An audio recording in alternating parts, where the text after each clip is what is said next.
السلام علیکم جی وقار صاحب کیا حال ہے؟ خیریت سے ہیں؟ الحمدللہ، آپ سنائیے، آپ ٹھیک ہیں؟ خیریت سے؟ الحمدللہ بالکل ٹھیک ٹھاک ہے۔ اچھا، مجھے یہ بتائیں کہ نئی حکومت آ گئی، وزیر اعلیٰ پنجاب چودھری پرویز الہی صاحب منتخب ہو گئے۔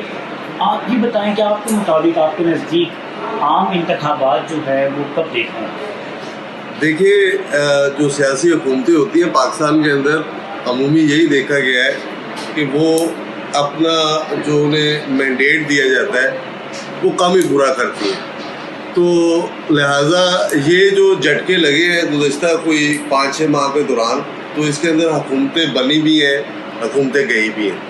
اب پنجاب کی حکومت بھی آ گئی ہے، تو اس میں میرا ذاتی خیال یہ ہے کہ آئندہ کوئی 2 ماہ کے اندر الیکشن ہو جائیں گے، اور اس الیکشن کے اندر جو پی ٹی آئی ہے انہوں نے تیاری شروع کر دیا۔ اگر آپ دیکھتے ہیں جب کہ پاکستان کی بڑی سیاسی جماعتیں جب الیکشن کی تیاری کر لیتی ہیں اور ان کے جو عوامی نمائندے ہوتے ہیں عوام میں جانا شروع کرتے ہیں، تو کہیں نہ کہیں آپ کو یہ محسوس ہونا شروع ہو جاتا ہے کہ اس ملک کے اندر عام انتخابات کی کہیں آواز اٹھ رہی ہے، شور اٹھ رہا ہے۔ لہٰذا اس کو دیکھتے ہوئے یہ کہا جا سکتا ہے کہ آئندہ کوئی 2 سے 2.5 ماہ کے اندر الیکشن کی ڈیٹ جو ہے وہ دے دی جائے گی۔ اوکے، ہمارے پاس صرف 15 سیکنڈ ہیں۔ یہ بتائیے گا کہ آپ کیا سمجھتے ہیں کہ آئندہ عام انتخابات جو ہوں گے تو کیا وہ شفاف الیکشن ہوں گے؟ یہ کہنا بڑا مشکل ہے۔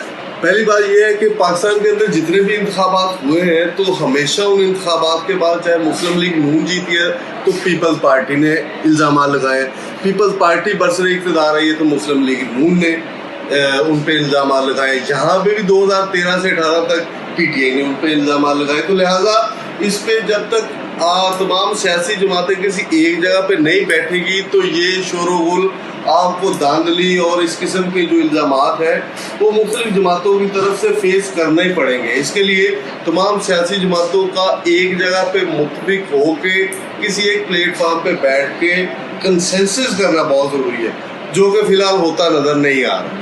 Thank you very much Nadeem Basra صاحب، آپ چیف رپورٹر ہیں نوائے وقت کے۔ میں انشاءاللہ آپ کی ایکسپرٹ اوپینین لیتا رہوں گا۔ آپ کی ٹیم کے وقت کا بہت شکریہ۔ بہت شکریہ وقار صاحب، آپ کا بہت شکریہ۔